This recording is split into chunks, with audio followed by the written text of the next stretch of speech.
Hello, everyone. Hope you're all doing well. Did I say well? Let me just get this all sorted out here. Get it out of the way. And we're off to the races. So let's see who we got here. Good. Abdul Reza. Hello there. Casanova. Yeah, you think you're the first one, but Abdul Reza seems to be on top of the list here. And Casanova says, hello, Mehran. Miss your last live tech. Yes. And I haven't uploaded it yet. I don't believe so. Stephen, what the hell are you doing here? You're supposed to be studying. Get the hell out of here and go focus on that Monday exam. Male 39, Los Angeles. And welcome. Casanova says, are you making tea? Yes, I was. And here it is. This tea today is peppermint and spearmint, I believe, by Stash. So if all these tea companies would have paid for all the free advertisement I do for them, we would be in a better, shape, wouldn't we? Would have finances to travel around and put workshops. Who knows? Maybe one of them will come by. And Luna says, Salam Mehran. Salam Luna Jan. How are you, dear? Good to see you here. And Luna says, 35, female, UK. Don't forget the protocol, guys. Just those little 3 bits of information, like Luna just put in. F for female, M for male, or however your gender is signified, and then the age and where you're tuning in from, like F35 UK. And Emmanuel says, hello, Mehran. Hello, Emmanuel. Male 27 Boston. Thank you for that, Emmanuel. Stephen says, I would have had something to ask you, but you already answered me through my reply from one of your videos. Thank you again. Good. Thank you. That's what the videos are there for. Pretty much, as I mentioned many times, we have over 1,600 videos on the channel. Pretty much anything you can think of after the sun, after your breakup, we have a video on it. So don't despair. Don't feel sad or lonely. I've got your back. The channel got your back. Everything that you can think of, whether it's about exam or devastation, how to move on, why you miss her, why you miss him, and all these things, confidence, she's with somebody else, anything that can come to your mind, this channel has a discussion on it. So you guys can simply feel confident and go and continuously break up because you have support here. Nothing to worry about anymore. And Manish Kadam says, hi, Mehran. Good morning from India. Hello there. Good morning from Canada here. And Luna says, how have you been, Mehran? Hope all is well. Well, I'm good. We were a little bit, just concerned. The puppy needed to go to the vet just because my son wanted to make sure that she's feeling good. She wasn't eating as much as usual. And so she had a little checkup, and so we're just going to make maybe some little different food for her. And I think she's bored with the regular food. And some tests that needed to be done is done, and hopefully she's all right. And now I'm here with my tea, spearmint tea. What an aroma. What an aroma. Aromas have a lot to do with the level of your relaxation and tranquility and calmness and energy level. The aroma of some things can be like kryptonite to Superman, and some things could actually make you feel amazingly wonderful and alert and happy and relaxed and focused. And of course, the same thing that can make you really feel focused and good could not really sit well with you if you're in a different mode or, depending what you've eaten. So, but most often, it's very important to have the right aroma around you. And things change through life, even especially because of the age or how your biology is forming or advancing or modifying or developing. Like, there's certain perfumes that one may not like at all, even though you may like your date very much and get along very well, but that certain kind of perfume might actually not make you be balanced, and vice versa, and so on. So, and these are important to notice what suits your biological being, your spiritual being, your mind, your thoughts, your tranquility, and everything, your balance all together. What you eat, what you do, exercise, meditation, relaxation, aroma, environment, how clean your place is, how tidy it is, and bring that order, that discipline to your life so you can find tranquility and security, not just through physical parts of your body, but also through for your mind, because mind finds security in the order of things. And that is why it's so important to create that environment of discipline and order to bring certainty and security to your mind as well as your body. So, having said that, Emmanuel says, I still don't know the difference between consciousness and awareness. It's very confusing. Well, as you know, consciousness is accumulation of experiences that turns into knowledge, and it's recorded in the memory stemming from an action which stems from a thought. At the beginning, it was all instinctive, and those instinctive actions were not stemming from thoughts, but did create an experience turned into knowledge and recorded in the memory, beginning to form the content of the consciousness. And as those instinctive actions increased, then there were bases for thought to be born from the content of the consciousness. And from that thought, now an action, an experience, a knowledge, and then recorded in the memory. And that's how consciousness came together. Now, awareness is in many different levels, which, if you don't mind, we will talk about it some other time, because if I get in there, I have to touch on every single little things that we operate on. Material process, meditation, calmness, focus, attention, silence. Where the silence is it the lack of noise, or is it something far different? There are different silences. So I think we don't want to turn that into that kind of a session. We just continue with our responding to short questions here for everyone's benefit, and perhaps at one time later we can discuss about awareness. Awareness, intelligence, insight, the differences, and so on and so forth. Now, Luna says, oh, we did say what Luna says. I'm just going one level up. And Steve says, okay, Mehran, will do. Okay, good. Thank you. Batman says, today I've made a long list of what I didn't like in her. The only positive thing was she's cute. That's the biggest pothole that you can fall in, because that makes you not notice anything else about her.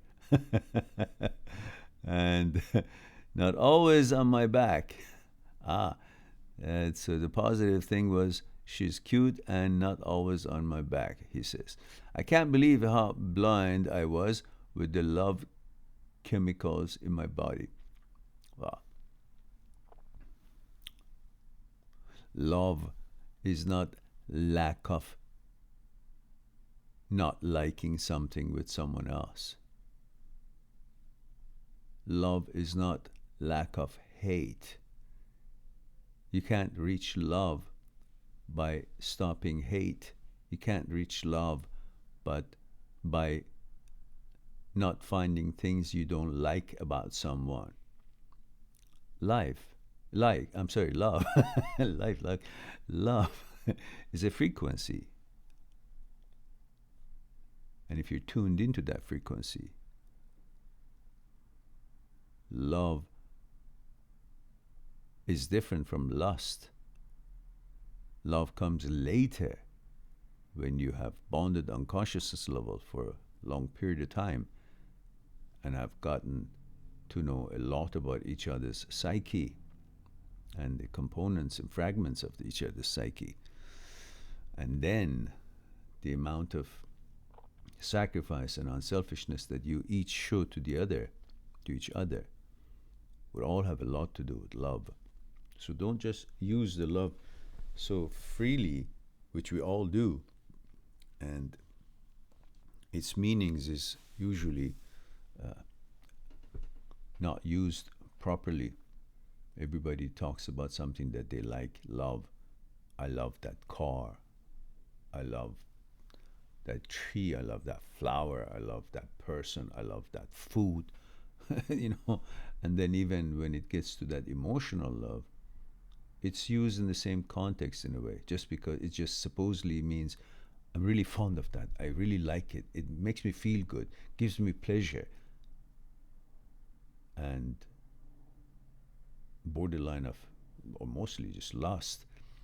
So all confusing. So let's find out what love is, I guess, which, of course, I have a video on it. So let's move on.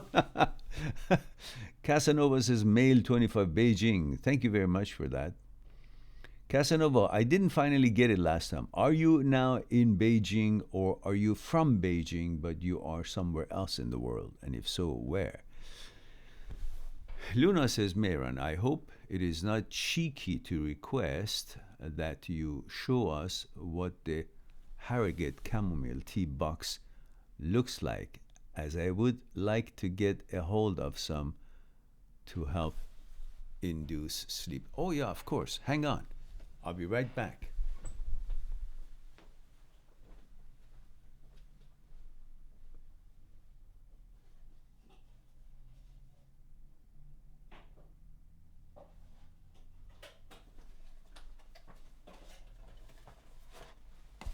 These are two of the boxes that I've tried their tea. The one that is my favorite is this one.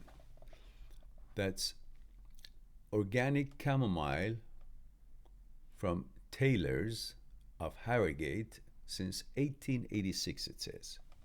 Check this out. You got it? Take a picture if you want. Okay, anyhow, here, I'll upload it. And the other one is this one I've recently tried, and it turned out to be probably one of the best peppermint teas I've ever tasted, especially in tea bag. Organic peppermint, fresh, vibrant, caffeine-free infusion. Taylor's. God damn it, Taylor's, get on the board here and start supporting the channel. But I just wanted to try this, the organic peppermint tea, but it's just turned out to be one amazingly beautifully clean taste of pure organic peppermint experience, in my opinion, for me. But today I didn't want to waste it, because I want to keep the good stuff for when I really want something good stuff. Like this one, I'm done with it. It's finished. I gotta go get another one. Don't have any more of the organic chamomile. So today I didn't use the Taylor's peppermint. I'm using something else, which is a little different, but still pretty good for, day-to-day things. not special occasions. So, let's see. Casanova says, Mehran, why do I compare my life with my cheating ex?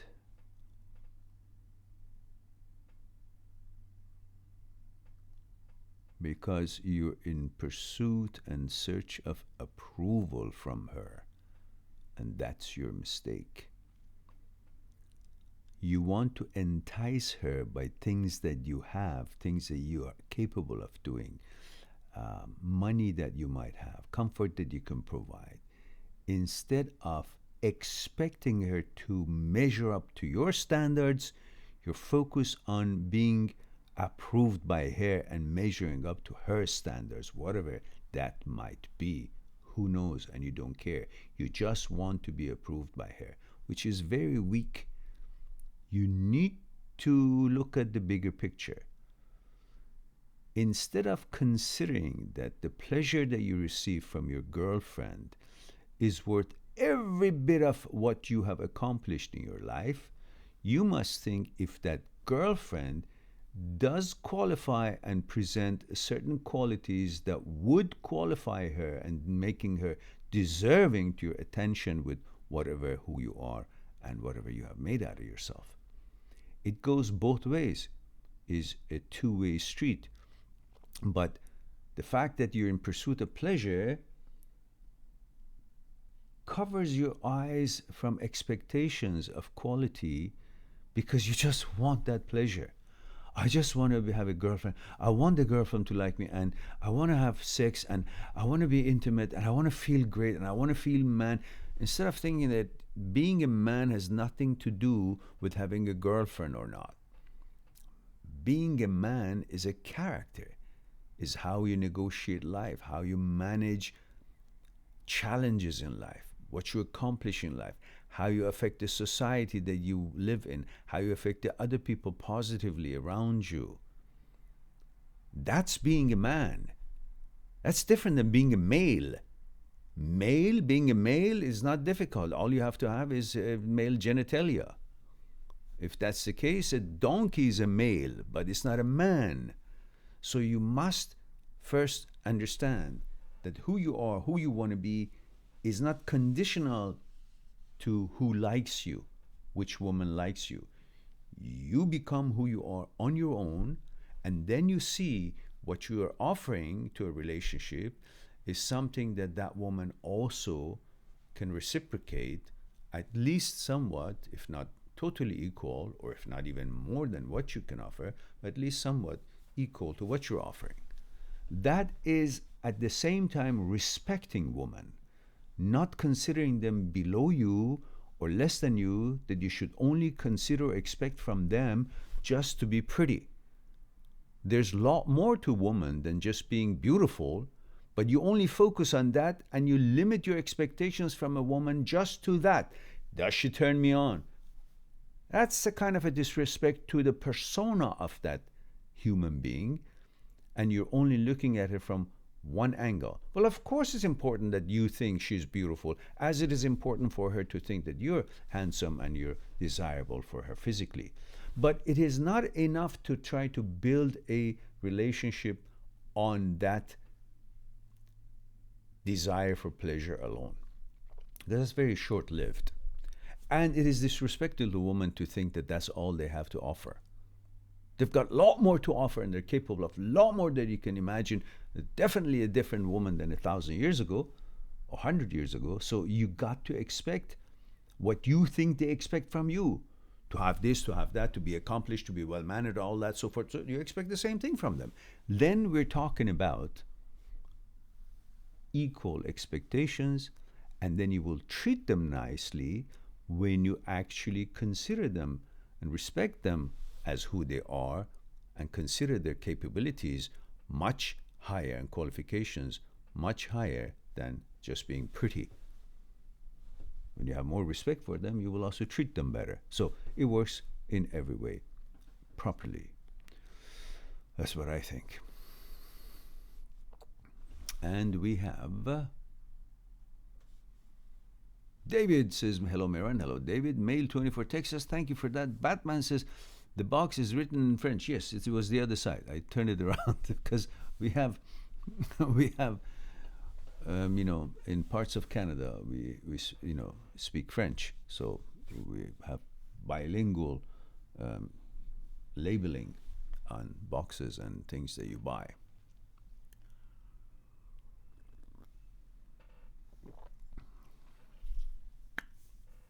Luna says, thank you, Mehran.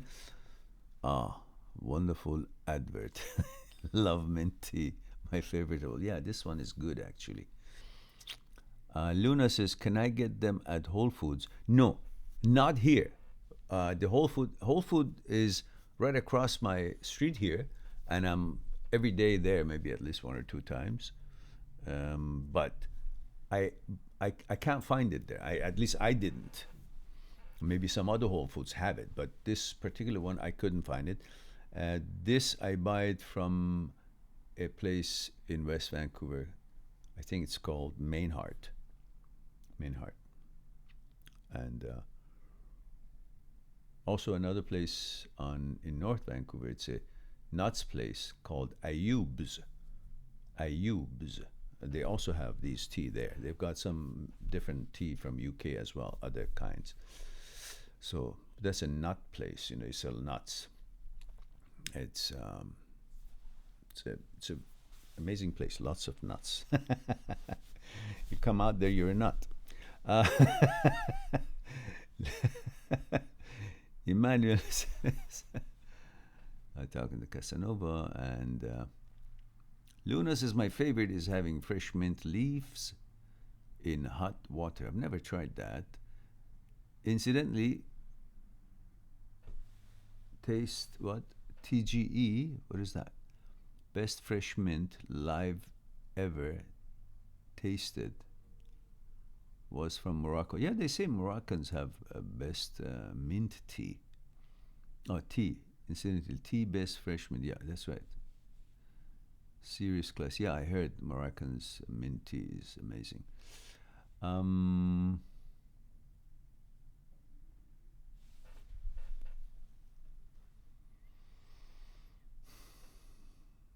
Luna says, I live in the land of tea, so I'm on a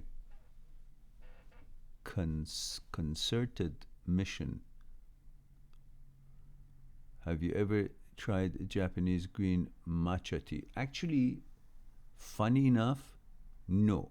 While I've tried Chinese tea, Japanese tea, and so on, and familiar with that, but I haven't tried matcha tea.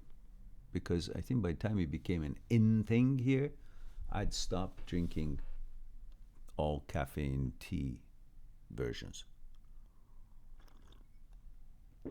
I used to drink maybe 10 or as many teas, black tea.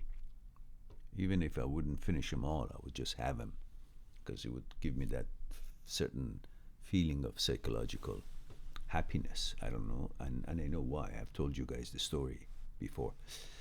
But I would have it right beside me when I was doing my stuff. But whether I drink it or not, that was a different thing. Batman says, at first my ex was really needy with me, but when I gave her all my attention, she slowly lost interest. That usually happens with women who are not really confident or sure themselves as far as their quality. They are not bringing happiness and contentment in themselves by themselves. They're looking for other elements to do it. So as long as they don't have it, they would pay attention to that thing, which in this case was you. And when they received all what you could have given, then it was no longer an anomaly or a novelty. Now they wanted to reassure themselves by having somebody else or something else to provide that kind of a importance or attention, or importance through receiving attention. So then you become a passé, and they'll just move on. And it's not because you didn't have any more to offer. It wasn't because you were not qualified, because they are not capable of simply appreciating something valuable when they receive it every day. And for them, it's the quantity that's going to make them feel good, not quality. So they go from one to the next, and then to the next, and to the next, and constantly until they're kind of a little bit too old to find what they're looking for, and they start thinking, oh, what the hell have I done? And this happens among many women. And nowadays that everything is so easily attained, also happens to many men. Luna says, it's an interesting taste, an acquired palate, but super healthy. Yeah, I've never had it. Because what I'm quite concerned about is the water that the tea is made in, not the tea itself. If that water is not good, pure water, I don't want to make tea with it. I make my tea with distilled water because I don't want any impurities interfere, like chlorine or heavy metals in the tap water, or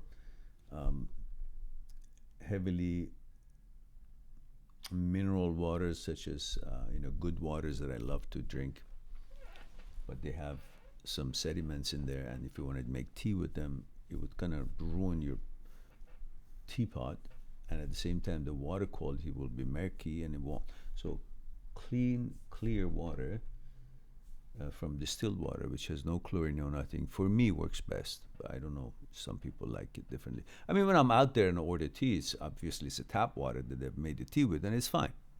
But when I want to make a real good tea, well, I use distilled water.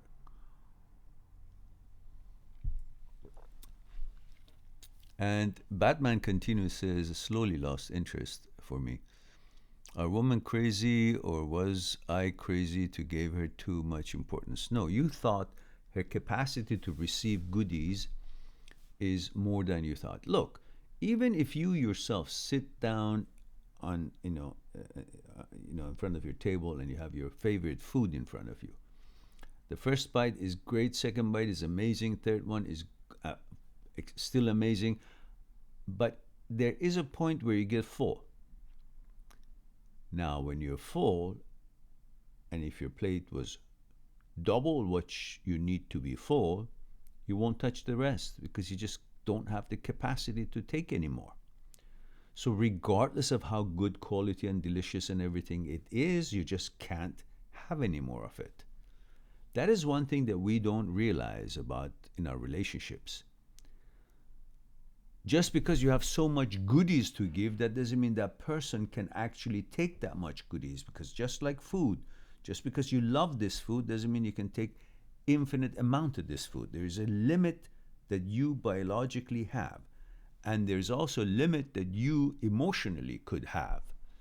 So when you're smothered with love and care and attention, that what becomes so readily available, infinitely available, becomes worthless to you, because it's no longer a special thing, because it's so much of it there. And I remember that it got to the point that I didn't even want to have it. So you're not thinking about something that you want to have, you're thinking about the amount that was there and you didn't want to have. So you start having this conditioning in your consciousness that thing I don't want to have. You don't remember that half of the food plate you really ate and you wanted it. You think about that it was left and you decided no longer it's precious to you. And that conditions your mind that that's not considered precious as you used to consider it to be. And not because it's not delicious, because you've been keep doing it. Too much in your plate, having half of it, and the other half you push away. So you start thinking that this is something that deserves to be pushed away or can be pushed away, not that it's scarce and I should always make sure I'll have that little bit. So you, by so much attention, you're conditioning her to think of your attention as not anymore as precious as it used to be, because it becomes too readily available, too abundant, like the food that you have only so much space in your stomach to have, and you stop having it even though you know it's delicious. But it just can't take anymore. And that can't take anymore mentality gets into thinking that you can't take more of that food. Not that you don't have the capacity to take more of that food. You think it's the food that you can't take anymore. You're conditioning your psyche. And the same thing, your relationship, eventually she thinks, well, I can't take so much love. I want the kind of love that I can't get. A love or attention from that guy out there somewhere who's, I don't even know who that is, she thinks. But that becomes more desirable for her because she doesn't have it. Not because it's better than this guy, because she doesn't have it. And many people who don't have enough confidence in themselves, they're looking for things that they're not having it to be a vehicle for them to feel valuable. I don't have that, I want it, so if I have it, then I'll be valuable, so I don't have it, so I gotta go after it and have it. And the thing that I have that is even more valuable, I have so much of it, I don't want it because it's always here, I have it. Gold and silver, which one is more valuable? Gold. But many people have lots of gold, right? When it gets to the point that they don't want gold anymore, they go buy silver. But why silver? Silver is less valuable. But something that I don't have. It's a little different. But when it comes to real measurement of value, still gold is more valuable. But they don't buy that anymore. They go buy, I don't know, silver ring. It looks different on me. You understand what I'm trying to say? So everything in moderation, because it's not about the quality of what you're offering, it's about the capacity of the person that you're offering these quality things to. They may not be able to take more, like the food and the plate. Hence, let's move on. And Emmanuel says, have you noticed if your Persian speaking skills have been reduced? Yes, of course. I cannot easily teach or share or discuss matters that I discuss in English, such as thought, consciousness, fear, desire, ego, material process, mechanical process, order, mind and body coordination, meditation, key, energy of the universe, our relationship with the universe, and all these explorations and analogies that I can do and sew them together, come in and out, and weave and up and down and swim in it, and I don't know, acrobatic moves to present a topic properly for digestion. I can't do that in Persian, in Farsi. I have to think it. I've done 6 different programs for a TV station in Los Angeles in Farsi, but I had to figure out what I wanted to say. It wasn't like off the cuff. I would think about it, what I want to say, and I would try to deliver it in Farsi. Just because, well, everything is in English here, and things that I research them in English. So it would be kind of like translating them. So that kind of slows me down. I can do it, and I've done it, but it slows me down. It will catch up speed when I get into it, but still is not as flowing as when I teach it or share it, as I always do in English.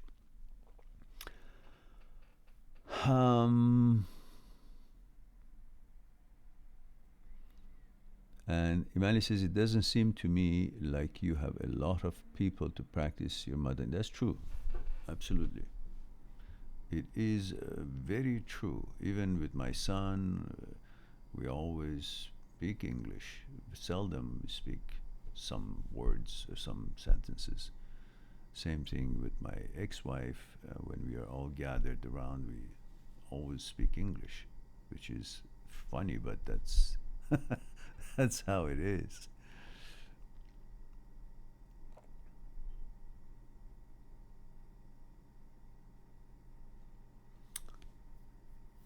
All right. Looks like we have no more questions. Gee. So we have 8 people here. Whoopie-doo, my goodness. Our channel is so popular. But it's my fault. I don't advertise for it. I do advertise, but actually, But I don't advertise at live talks, and I should do it. Just a bit. Gotta get into that groove. Batman says the explanation with the food makes really sense. By the way, your videos helped me a lot. I made the mistake to watch videos to get my ex back, even if I didn't want to. Yeah, that's a big mistake, and I know many channels advocate that, but that is simply playing on your desire for pleasure, and it makes lots of viewers. And let's be clear, they have a lot more viewers than I have, a lot more subscribers than I have. They've got something like 600, 700, 800 subscribers. 800,000, 600, 700, 800,000 subscribers. Some of them 100, 200, 300, 400,000 subscribers, and viewers millions. But what does it do for those viewers? I'm not sure. Because eventually you got to be reasonable, logical, and focus on what is it that you want to build.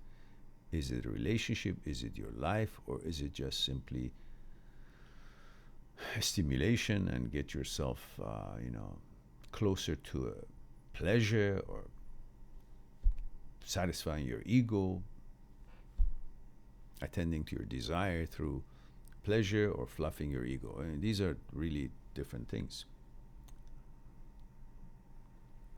So yes, you're absolutely right. Guys, we have only about 20 minutes left. If you guys got anything to say, go ahead, because I'm going to cut it in 1 hour, because that would be enough. If you haven't liked, please like the channel. If you haven't subscribed, do subscribe, or like the video.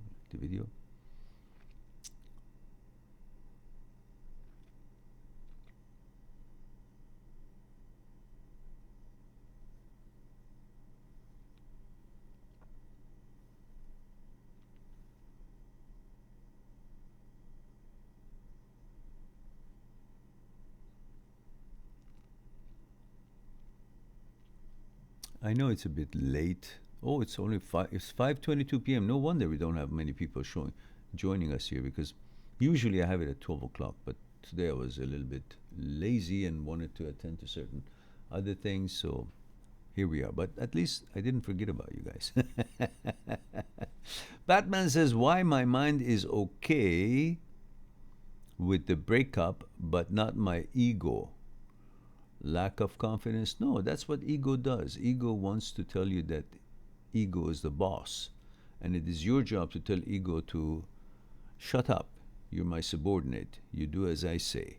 I'm not going to please you by running after something that I know is not good for me, but makes you be fluffed. I'm not going to have my life fluffing you. I'm going to think deep and judge well, and focus on what's bringing me the best results and benefits. What decisions? And not going to be the pleasure that's going to be necessarily the best decisions. Pleasure is going to be some sensation that I would enjoy. But what happens after I had the pleasure? Have you ever guys thought? You desire the pleasure of some kind, intimacy, sex, or certain kind of food, or whatever it is that you desire. But what happens after you got that pleasure? What benefit do you have after you have experienced the pleasure? Do you still have benefit continuing? No. After you receive that pleasure, you don't want that what you desired. You don't want that what you ran after for so long to enjoy the pleasure that you could get from that desire that you had. So you can see that fulfilling the desire through pleasure, getting the pleasure to fulfill the desire, is not a long-lasting thing, because after that you don't desire that thing anymore. So make your decisions based on, after having made the decisions and seen the results, you would still think it was a good idea, because it's still going to benefit you in your life. Then you kind of got it made how to make that kind of judgments and decisions. And you won't be fooled by thinking, no, the one that makes me feel good is the one that is the most correct decision. No. Not everything that makes you feel good is actually good for you. There are lots of things in this world that you guys can getting involved in, and they're not good for you, but make you feel good. I mean, I bet you people who use drug, they use it because it makes them feel good, right? But is it good for them? No. People who drink alcohol, it makes them feel good, yeah, but is it good for them? No, it's going to tear up their liver and so on if it's continuously done. And many other things in life. So remember, what makes you feel good is not necessarily good for you. So you shouldn't make your decision based on what makes you feel good, based on what is going to make the bigger and better difference for your life and how you can build a stronger and more balanced life in a long run. And which decision is going to last longer, its effects are going to last longer after you have made that decision and achieved what it is that you were trying to achieve. Not like desire of something, like say for intimacy, and then you've achieved that and then you say, okay, I ran so much for that, now I got it, and now what? I don't feel like I really need it now anymore, at least for a while. And then you have the urges again, then you think, oh, that's important again. So focus on the balance. What's important should also be long lasting. So your relationships, if you desire someone for intimacy, you got to make sure that that is going to include strong bonding on consciousness level. So after those certain kind of physical pleasures are over, you still want to be with that person based on more qualifications and compatibilities that you've experienced, such as bonding on consciousness level and being more compatible on that level. Then you may have gotten something. Otherwise, pursuing desire to feel good, to get pleasure on this and that and so forth, just going to be like that. You will be jumping from one pleasure to another, to another, to another, because right after you experience the pleasure, you will feel that you don't desire that anymore. Why? Because it was just pleasure in it, nothing more. You want your decisions to bring about a lot more than what makes you feel good. It should also be good for you now and for the future, as much as you can possibly make it happen. So think deep and judge well is the short of the long. And we have Laura says, Mehran, do you mention the topic of trauma bonding in any of your books? No, I don't think so.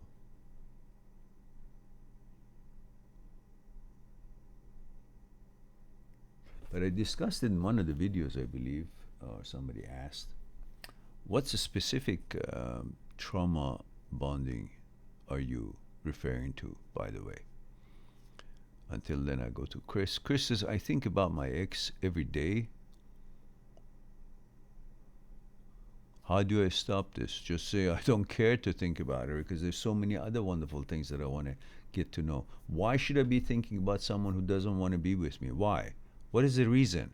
Because you're not really wanting that person.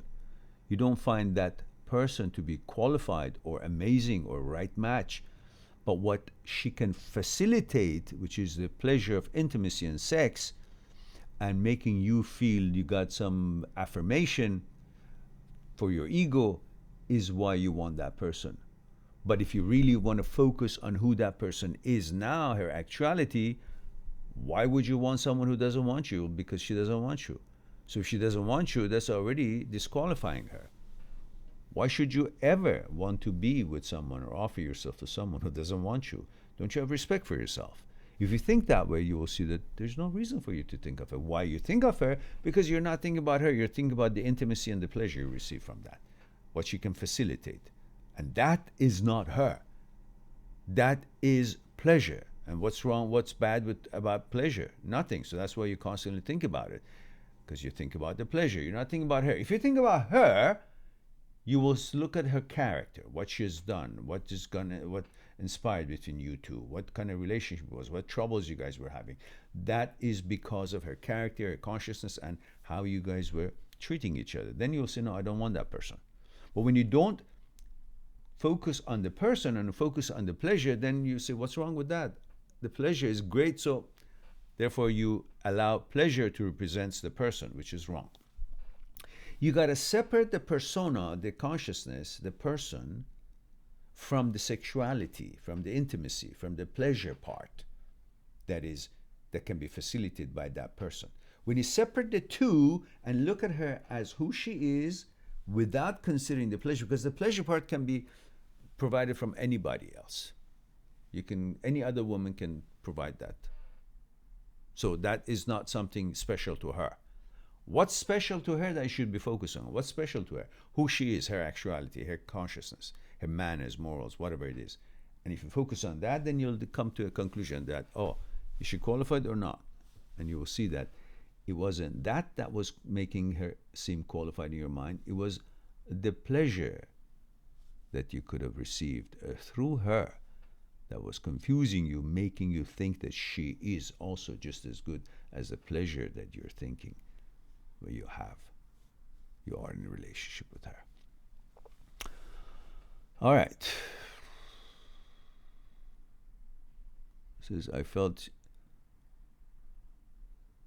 Chris says, I felt she was perfect for me. On what basis? I didn't even know her. How could she be perfect for you? Yeah, she turns you on, then it's perfect. That's how we guys think, yeah? It's not enough. You got to respect women more. You got to respect women more by expecting more from them, not just being pretty.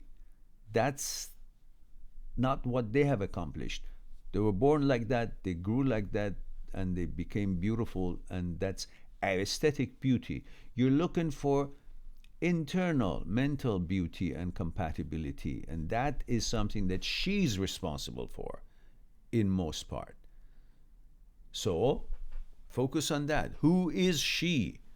Not how you're programming your genes and what turns you on that makes you feel like, oh, then it's her. No, it's not her. It's your ability to be turned on by a female that makes the female to seem so right match. But that is not what she has created. That is your ability to appreciate.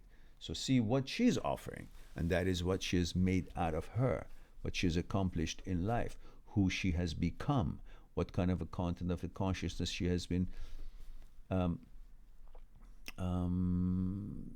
developing.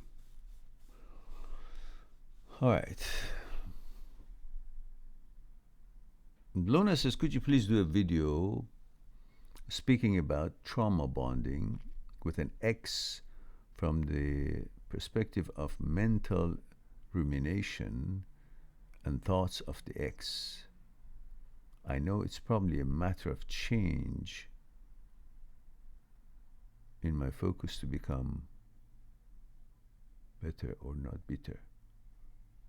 There is no such word here anyhow.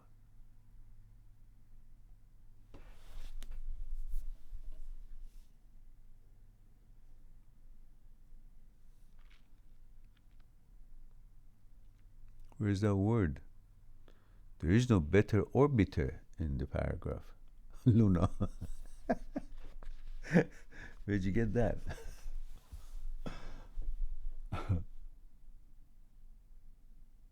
Oh, it's a matter. It's a matter of change, or probably a better change. I don't know.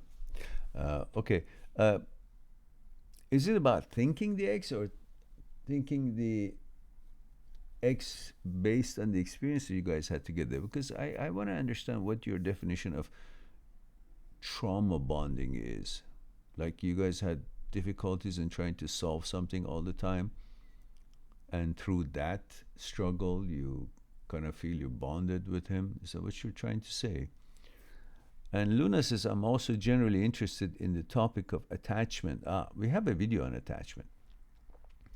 A video perhaps on the topic attachment would be super helpful. Luna says, it's a matter of my changing my perspective from focusing on being better, not bitter. Actually, I don't have that bit on the first paragraph. It cut off because it was 4 lines, and after focus to become, I have nothing. That's why I couldn't see the word bitter or better or any of it. All right, I'll look into that as far as, but if I would have known a little bit more about your relationship with your ex, I would at least know what was happening there. So I can see what trauma you're talking about. Yes, we were going through the pull and push dynamics. Well, okay. That's not trauma bonding. That's just simply conditioning to a certain routine. It's like the order. Like, it's not that you bonded on the trauma, you bonded on how things were disciplined. And part of that discipline was that pull and push argument constantly. It was like a bitter experience that was welcomed because it would bring you to notice that things are okay. Things are as it has always been. There's an argument. We're going to feel tense about it and challenged about it. Then we're going to make up and we feel good about it. And the idea and hope for that good feeling of making up would make you tolerate the arguments and actually look forward to it. Not because you were looking forward to the argument, but because after the argument, usually there would have been a makeup. And in order for the makeup to show up, there has to be a sequence of the argument first. So you would look up for the argument. And that became that particular order where you would feel everything is as it should be, because you're conditioned to think that is a normal life for you. Get up, argue, go out, come back home, make up. Yet, that is the conditioning that you've been doing by repetitious behavior. So it's not trauma bonding, it's just the bonding on the conditionings that you have done to each other based on your behavior. That was your mechanical process, the argument. And that mechanical process, based on arguments and makeup and everything else that you were doing, created a certain sequence of events which would bring about the routine, the order of things. And unless that order of argument and makeup and so on that you used to go through is not replaced, you don't think things are normal, because that's where your mind was finding security, in that chaos. But the chaos itself had become the discipline. So with the discipline of the chaos, you had created an order. And that order was giving tranquility and security to your mind to rest, a place for your mind to rest. Where? In the order. What was the order? A combination of the certain moves, certain behaviors, certain mechanical processes, which part of it was always the pull and push, the arguments, the things, which would lead to something sweet at the end. You know, it's like some bitter medicine that the doctor has given you, but then your mom always says, okay, if you have this, I'll give you this pastry, this candy. So for the pastry you would have, so every time that you wanted the pastry, you wouldn't think about the pastry. You would say, Mom, give me that medicine. Like the medicine would come, you'd be happy, even though you know it tastes like shit. But you'd be happy because you knew conditioning that you've received is that there's going to be something sweet at the end of it. So pretty much that is something I can say about it now. And it says, we were going through the push and pull dynamics of an emotionally unavailable ex versus my over nurturing and giving self. It was like cat and mouse. Just as things seemed to be okay, poof, and he's gone, or ghosted as the term goes. That's a little different.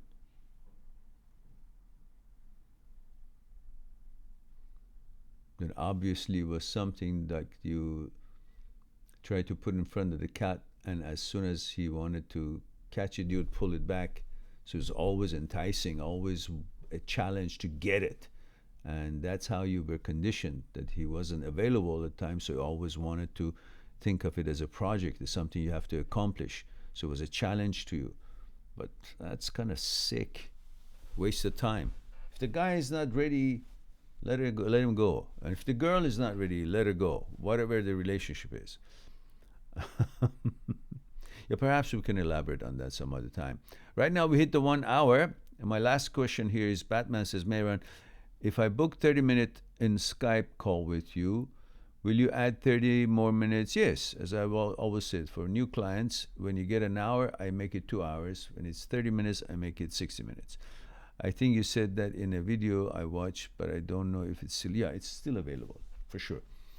Okay, guys, it looks like I have been blessed with you guys being here, 9 of you here. Please click like if you haven't, and please subscribe if you haven't. And talk about it in social media here and there, and let us be more, let us reach more people around the world by them knowing that we exist, the channel exists. And Luna says, yes, I know, I now realize that you cannot help others. We can only help ourselves. Thank you, Mehran. You can help others, but first help yourselves. But in these sort of situations, yeah, they've got some defect that they got to deal with. It's not your responsibility to go fix them up so you can then, feel you got something repaired and feel good about it. It's like a challenge. I got to fix that thing. But as soon as they're fixed, they don't want to be around a person who knows that they were broken. The first thing a broken person does when they're fixed, not all, but most or some, is they're going to leave you to somewhere else that others don't know that this person was broken before, and that he or she wants others around him or her always think that this is how this person looked always, not that he or she was broken at once and somebody else fixed them. And definitely they don't want to be around the person who fixed them. They just want to say, look, I want to be known as how perfect I am now, not as everything about me, that I wasn't really, good, and now you turned me into good, so I kind of feel inferior in front of you. But I'm going to go somewhere that they don't know me and they just see me, the good of me, me with all these nice clothes that I have on. So Pat says, perfect, have a good day, bye everyone. And Batman talks to Luna. All right, guys, thank you very much for being here, allowing me to share a thing or two with you. I love you all, and I look forward to talk to you soon. In the meantime, be good to yourself, to the others, and I'll talk to you later. Bye for now.